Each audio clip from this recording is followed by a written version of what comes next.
मोहन एक कांच व्यापारी था। मद्रास में उसकी फैक्ट्री थी जिसमें छोटी बड़ी सभी चीज बना करती थी। मोहन का घर छोटा लेकिन सुंदर था। मोहन के घर हर सोमवार को एक भिखारी आता था। मोहन उसे गर्मा गर्म खाना खिलाता था। वो भिखारी खाना खाने के बाद बोला, मोहन बाबू, खाने के स्वाद की तो बात ही क्या करना। आपके द्वारा दिया गया भोजन तो मेरे लिए ईश्वर का प्रसाद है और प्रसाद तो हमेशा ही स्वादिष्ट होता है। जब भिखारी चला गया तो मोहन की पत्नी उर्मिला उसे बोली, तुम क्यों इस भिखारी को ताजा खाना खिलाते हो? 2-4 रुपए देकर विदा कर दिया करो। ये भिखारी तो हमारे पीछे ही पड़ गया है। तो मोहन कहता है, गरीबों से नफरत नहीं करनी चाहिए। कभी मैं भी बहुत गरीब था, तब भी इस आदमी को कैंटीन से कुछ ना कुछ खिलाता था। मैंने इसे दद्दू कहना शुरू कर दिया। उसी पुराने समय से ही मेरा और दद्दू का रिश्ता है। तभी मोहन का लड़का बोला, पापा जल्दी चलिए, मैं स्कूल के लिए लेट हो रहा हूँ और आप फैक्ट्री के लिए। मोहन जब फैक्ट्री में पहुंचा तो जगदीश नाम का एक आदमी उससे मिलने आया। नमस्कार साहब, मेरा नाम जगदीश है। कई साल पहले मैं मिस्र में काम करने गया था। मेरी बेटी उस समय 6 साल की थी। मैं अक्सर उसे पिरामिड घुमाने ले जाता था। फिर मैं भारत लौट आया। अब मेरी बेटी 12 साल की हो गई है। वो अपने जन्मदिन पर कांच के पिरामिड की मांग कर रही है। मैं कांच के 5 पिरामिड बनवाना चाहता हूँ, छोटे छोटे। फिर मोहन कहता है, बन जाएंगे। आप पारदर्शी कांच चाहते हैं या रंगीन कांच? तो जगदीश कहता है, रंगीन कांच के ज्यादा सुंदर लगेंगे। तो मोहन कहता है, अगर एक छोटे मंदिर के साइज के पिरामिड बनवाएंगे तो 5 पिरामिडों का खर्चा 20,000 रुपये आएगा जी। फिर जगदीश कहता है, ठीक है, कल आपको मैं पैसे दे जाऊंगा। अगले दिन जगदीश को अपनी तनख्वाह मिलने वाली थी। वो अपने मालिक से 20,000 रुपये लेकर बस में बैठ गया। कुछ देर बाद बस ने उसे फैक्ट्री पर छोड़ दिया। जगदीश बहुत खुश होकर मोहन के पास पहुंचा और उसने अपनी जेब में हाथ डाला, लेकिन किसी ने उसकी जेब काट ली थी। फिर जगदीश कहता है, मेरी जेब तो फटी हुई है। लगता है बस में किसी ने मेरे पैसे चुरा लिए। अब मैं क्या करूं? मेरे पूरे महीने की कमाई थी साहब। अब मैं अपनी बेटी को क्या मुंह दिखाऊंगा? तो मोहन कहता है, परेशान मत हो जगदीश, तुम्हारी बेटी मेरी बेटी। मैं तुम्हें पिरामिड फ्री में बनाकर दे दूंगा। बेटी को इस साल का तोहफा मेरी तरफ से। फिर जगदीश बोला, शुक्रिया साहब, आप काफी पढ़े लिखे होंगे, तभी आपने शीशे का इतना बड़ा कारोबार खड़ा कर लिया। तो मोहन कहता है, नहीं जी, मैं सिर्फ 10वीं पास हूँ। पिता की मृत्यु के बाद घर की सारी जिम्मेदारी मेरे ऊपर आ गई। मैं ज्यादा पढ़ाई नहीं कर पाया। ये कारोबार मैंने अपने व्यवहारिक ज्ञान के बल पर खड़ा किया जी। मोहन के घर के बगल में एक बहुत बड़ा बंगला था। उस बंगले के मालिक राजेश अग्रवाल थे। राजेश विदेश से पढ़ाई करके आए थे। उन्हें अपने पिता के शराब बनाने का कारोबार विरासत में मिला था। राजेश बेहद घमंडी था। वो सिर्फ पैसों का सम्मान करता था। राजेश की पत्नी कहती है, डार्लिंग, मुझे एक नई कार खरीदनी है। 25 लाख रुपए मेरे अकाउंट में ट्रांसफर कर दो ना। फिर राजेश कहता है, मेरे पास पैसे की कमी है क्या, जो तुम सिर्फ 25 लाख की कार खरीद रही हो? कम से कम 60 लाख वाली कार खरीदना। फिर राजेश अपने बेटे के बारे में पूछता है, विकास सोकर उठा कि नहीं? फिर राजेश की पत्नी कहती है, नहीं, अभी नहीं उठा है। कल रात 1 बजे तक वीडियो गेम खेल रहा था। राजेश का बेटा विकास 12 बजे से पहले सोकर नहीं उठता था। वो अक्सर स्कूल की छुट्टी करता था। शाम को विकास पार्क में अपने दोस्तों के साथ बातें करने जाता। उस पार्क में मोहन का बेटा गौरव मिलता। गौरव रस्सी कूद रहा था तो विकास अपने दोस्तों से कहता है, देखो दोस्तों, गौरव कैसे लड़कियों की तरह रस्सी कूद रहा है। इसका नाम गौरव नहीं, गरिमा होना चाहिए था। तो गौरव कहता है, मैं फौज में भर्ती होना चाहता हूँ, तेरी तरह आवारा नहीं बनना चाहता, इसलिए रस्सी कूद रहा हूँ। फिर विकास कहता है, अपनी औकात में रहकर बात कर तू, मेरे सामने कुछ भी नहीं है। फिर गौरव कहता है, किसी की औकात इस बात से नापी जाती है कि वो खुद क्या है, ना कि उसके बाप और दादा क्या है। विकास जब घर पहुंचा तो उसका मुंह फूला हुआ था। फिर विकास अपने पापा से कहता है, पापा, गौरव ने आज मेरे दोस्तों के सामने मेरी इंसल्ट की है और आपकी भी।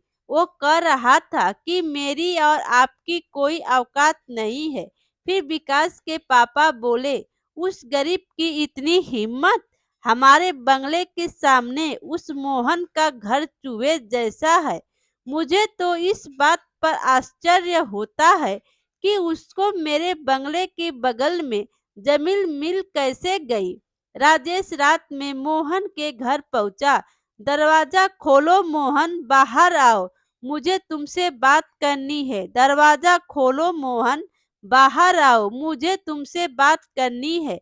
फिर मोहन कहता है, अरे राजेश भाई, इतनी रात को क्या हुआ? फिर राजेश कहने लगा, तुम्हारा लड़का बहुत बदतमीज है, उसने मेरे बेटे को आवारा कहा। फिर गौरव बोला, अंकल, शुरुआत विकास ने की थी। फिर राजेश बोला, बड़े लोगों की बातों को थोड़ा सहन करने की आदत डालो, मेरी बहुत जान पहचान है, मुझसे पंगा लोगे तो यहाँ रह नहीं पाओगे। अपना गुस्सा निकालकर राजेश चला गया। फिर गौरव अपने पापा से कहता है, पापा, आपने राजेश अंकल से कुछ कहा क्यों नहीं? तो गौरव के पापा बोले, बेटा, राजेश को दौलत के नशे में उसे होश नहीं कि वो क्या कर रहा है। किसी दिन उसका नशा उतरेगा तो उसे पछताना होगा। अगर आगे से विकास कुछ कहता है तो तुम उसकी बात पर ध्यान मत देना।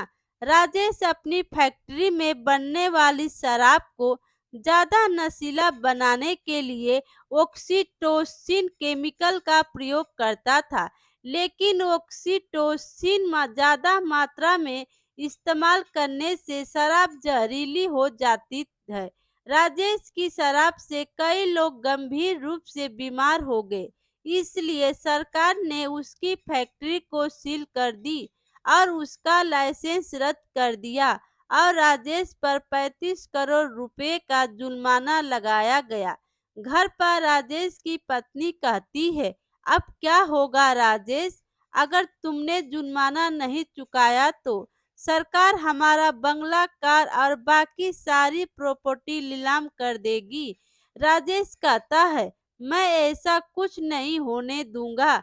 शराब तो मैं अभी भी बनाऊंगा, लेकिन सरकार को पता नहीं चलने दूंगा।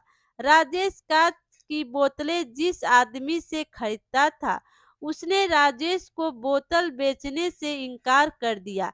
राजेश उसको फोन करता है तो वह कहता है, नहीं, तुमने जहरीला शराब बनाकर लोगों की जिंदगी के साथ खिलवाड़ किया है। मैं अब तुम्हारे लिए बोतलें नहीं बना पाऊंगा। फिर राजेश कहता है, ठीक है, भाड़ में जाओ। राजेश मोहन के पास पहुंचा तो मोहन कहता है, क्या हुआ राजेश? विकास और गौरव की फिर से लड़ाई हो गई? तो राजेश कहता है, नहीं, उन छोटी मोटी बातों को भूल जाओ। तुम्हारा कांच का कारोबार है ना, मैं चाहता हूँ कि तुम मेरे लिए 1000 कांच की बोतलें बना दो। तो मोहन कहता है, सरकार ने तुम्हारी कंपनी का लाइसेंस रद्द कर दिया, फिर भी तुम अपना धंधा जारी रखना चाहते हो। फिर राजेश कहता है, उससे तुम्हें क्या मतलब, मैं तुम्हें दोगुनी रकम दूंगा। फिर मोहन कहता है, नहीं, तुम कितनी भी रकम दो, मैं गैर कानूनी काम करने के झमेले में नहीं पड़ना चाहता। और अगर यह काम गैर कानूनी नहीं भी होता तो भी मैं शराब के लिए बोतल तो नहीं बनाता। मैं नशीली पदार्थ का बढ़ावा नहीं देना चाहता। फिर राजेश कहता है, ज्यादा नैतिकता मत झाड़ो, पैसा देखो, मैं तुम्हें माला माल कर दूंगा। तो मोहन कहता है, नहीं, मैं अपने वसूलों पर काम करता हूँ। राजेश ने और भी कई लोगों से बात की, लेकिन उसके लिए कोई भी काम करने के लिए तैयार नहीं हुआ। अतः वही हुआ जिसका राजेश को डर था। राजेश की सारी प्रॉपर्टी नीलाम कर दी गई। उसे एक किराए के छोटे से घर में शरण लेनी पड़ी। मोहन ने एक कार खरीद ली थी। वह ऑफिस से लौटकर जब घर पहुंचता तो हॉर्न बजाता ताकि उसकी पत्नी गेट खोलने के लिए आ जाए। लेकिन राजेश को लगता कि मोहन उसे चिढ़ाने के लिए हॉर्न बजा रहा है। फिर राजेश कहता है, 2 कौड़ी की कार खरीदकर मोहन मुझे उस्का रहा है। अगर पड़ोसी होने के नाते यह मेरे लिए बोतलें बना देता तो आज मुझे इस छोटे घर में नहीं रहना पड़ता। इसके पूरे परिवार को कार सहित समुद्र में डुबा दूंगा। एक दिन मोहन जब अपने परिवार के साथ में फिल्म देखने जा रहा था तो पीछे से एक बड़ी सी क्रेन मशीन ने मोहन की कार उठा ली और एक बड़े से ट्रक में डाल दी। मोहन और उसकी पत्नी और गौरव ने खुद को बिल्कुल अंधेरे में पाया। फिर गौरव कहता है, यह क्या हो रहा है पापा? तो मोहन कहता है, पता नहीं बेटा, शायद किसी ने हमें किडनैप कर लिया है। एक आदमी मोहन के पास एक कागज लेकर आया और बोला, इस कागज पर लिखा है कि तुम अपना मकान और फैक्ट्री राजेश अग्रवाल के नाम करके हमेशा के लिए धार्मिक यात्रा पर जा रहे हो। इस पर साइन करो वरना तुम्हारा परिवार जिंदा नहीं बचेगा। मोहन के पास कोई विकल्प नहीं था, उसे कागज पर साइन करने पड़े। तब भी मोहन के परिवार को छोड़ा नहीं गया और बीच समुद्र में फेंकवा दिया गया। मोहन और उसकी पत्नी बेहोश हो गए। जब उनकी आंख खुली तो उन्होंने अपने आप को एक टापू पर पाया। फिर गौरव कहने लगा, मम्मी पापा, आप लोग समुद्र में बेहोश हो गए थे। मुझे एक बड़ी सी लकड़ी मिल गई जिस पर मैंने आप दोनों को बड़ी मुश्किल से बिठाकर यहाँ तक खींच कर लाया। और पीछे देखिए, कांच के कितने बड़े बड़े पिरामिड हैं। फिर मोहन कहने लगा, पिरामिड? तो मिस्र के पिरामिड जितने बड़े पिरामिड लग रहे हैं। टापू पर रंगीन पारदर्शी कांच के 5 बड़े पिरामिड थे। तीनों लोग जब एक पिरामिड के पास गए तो उन्होंने देखा कि पिरामिड में एक दरवाजा लगा हुआ है। तीनों लोग दरवाजा खोलकर अंदर गए। अंदर उन्हें एक आवाज सुनाई दी, मायावी कांच के पिरामिड में आपका स्वागत है। यह पिरामिड ईमानदार लोगों के लिए एक ही नाम है और लालची लोगों के लिए अभिशाप। तुम अपनी जरूरत की मनचाही वस्तुएं मांग सकते हो। फिर मोहन कहता है, हमें सिर्फ थोड़ा खाना और पानी और एक जहाज चाहिए जिससे हम अपने देश वापस लौट सके। फिर पिरामिड से आवाज आती है, समुद्र किनारे जाओ, वहां तुम्हें जहाज मिल जाएगा। उसी में खाना और पानी भी होगा। पूरब दिशा में चलते जाना, तुम अपने देश पहुंच जाओगे। मोहन का परिवार सब कुशल जहाज से अपने घर लौट आया। राजेश ने मोहन के घर पर कब्जा कर रखा था। फिर मोहन कहता है, राजेश, मेरे घर से बाहर निकलो। फिर राजेश कहता है, यह मकान और तुम्हारी फैक्ट्री तुम मेरे नाम कर चुके हो। मेरे पास सबूत भी है। निकल जाओ यहाँ से। मोहन के परिवार को एक जान पहचान की दुकान में शरण लेनी पड़ी। राजेश ने अपने एक आदमी से कहा, तुम मोहन के पीछे एक साय की तरह रहना और देखना कि यह क्या प्लान बना रहा है। फिर मोहन की पत्नी कहती है, हमें राजेश के खिलाफ केस दायर करना होगा। फिर मोहन कहता है, लेकिन केस लड़ने के लिए हमारे पास पैसे भी तो नहीं हैं। राजेश ने हमारी हर चीज पर कब्जा कर लिया है। तो गौरव कहता है, पापा हमें पिरामिडों के पास चलना चाहिए और कुछ रुपए मांग लेनी चाहिए। फिर मोहन जहाज से फिर पिरामिडों के पास पहुंचा और बोला, मेरे पड़ोसी ने मेरे घर पर और फैक्ट्री पर कब्जा कर लिया है। केस लड़ने के लिए मेरे पास पैसे नहीं। मुझे 2 लाख रुपए की जरूरत है। तो पिरामिड कहता है, मैं रुपए नहीं दे सकता, लेकिन मैं तुम्हें सोने का हार दे सकता हूँ, जिसे बेचकर तुम अपनी जरूरत के लिए पैसे जुटा लोगे।